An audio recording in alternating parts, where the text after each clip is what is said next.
Hey friends, today I'm showing you how to make this adorable granny square crossbody bag, and guess what? You only need 4 squares. It is the perfect weekend project. And of course, this pattern is totally free because all of my patterns are free. Look how cute this looks. If you're new here, this cozy little corner of the internet is where I share all free beginner-friendly crochet patterns that are super easy to follow and so fun. I actually use these squares left over from a pattern that I have. It's called Granny Square Don't Care Skirt, and I'm going to link it down below as well. That is also a free pattern. So here are your 4 squares. I'm going to show you how to lay them out to create this crossbody bag. So you're going to take your first square and your second square, and you're going to lay them on top of each other. Then you're going to take the third granny square and you're going to fold them in half, meeting those opposite corners, and you're going to put that to the left of the crossbody bag.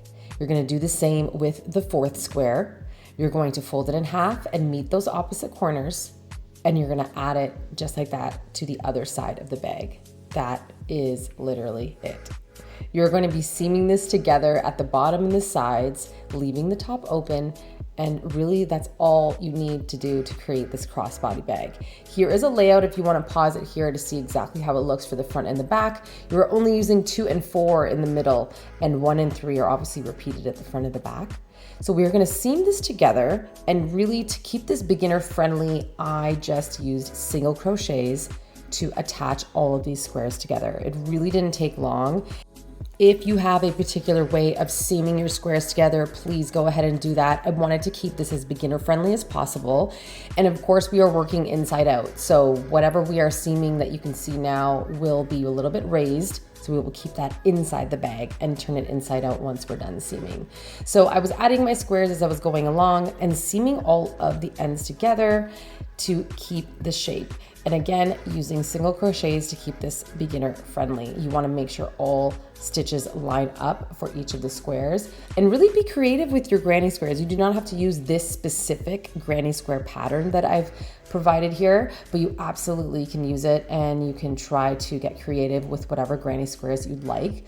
I did double strand for these granny squares, just to note, because this pattern that I had for the skirt, I double stranded it to give it some weight.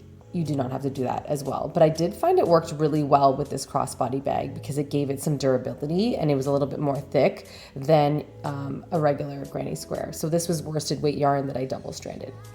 So we are continuing to seam with our single crochets. It gets easier as everything kind of gets put together. But again, I want to remind you that this is worked inside out. So we are working on the inside of the bag. You're going to see shortly what the inside of the bag looks like once we've completed seaming. It's not hard to differentiate the inside. So that is what it looks like. You're going to see that they're a little bit raised where you seamed it, and it looks perfect on the outside. One thing that I will say that's optional that I did with mine is I added a row of single crochets all the way around the top of the bag, and I used it in the same white color. You can use a different color, or you don't even have to do this step at all. But I found that it gave a really nice finishing touch to the crossbody bag and just made it really nice over the top. So I just single crocheted in every single stitch all the way around. And we're already at the end of this crossbody bag. You are almost complete. You can make this in an afternoon, and it is so easy. So now we're going to talk about the strap. The strap I actually took from a purse that I don't use anymore. You can go to the thrift store and look for maybe a thrifted purse that has a strap that you'd like. You can also buy one online. I'll link a few down below that I think would work well. I love this because of the clips. It just made it super easy to just clip right onto my squares. It took me maybe 6 seconds to do this part, but I would suggest to really use any strap that you'd like. You can also just crochet a strap for yourself. I just like the way this leather looked.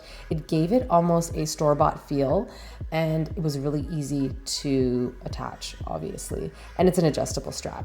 So I'll add some options down below, but see what you have lying around at home. Some purses you may not be using, or some straps, extra straps that come with purses. You can find those too. But that's it. We are done. And if you make one, I'd love to see what you create. If you're new to my channel, hit that subscribe button for more free beginner-friendly patterns just like this. All my patterns are free. Thanks so much for watching. othcrochetnook.ca.